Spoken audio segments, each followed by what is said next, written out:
தற்போது கிடைத்திருக்கும் ஒரு முக்கிய செய்தி, பிரேக்கிங் நியூஸ். பாராளுமன்றத்திலே பல பத்தாண்டுகளுக்கு பிறகு சபாநாயகர் பதவிக்கு போட்டி வரப்போகிறது என்று தெளிவாக தெரிகிறது.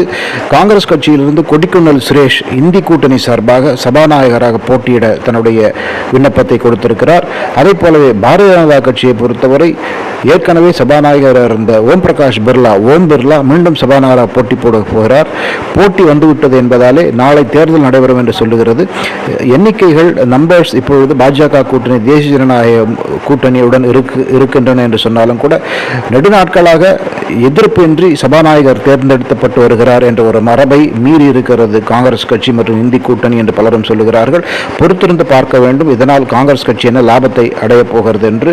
இதன் மூலமாக துணை சபாநாயகர் பதவி கூட பாஜக எடுத்துக்கொள்ளும் என்றும் அதை காங்கிரசுக்கு விட்டுக் கொடுக்காது என்றும் தகவல்கள் தெரிவிக்கின்றன.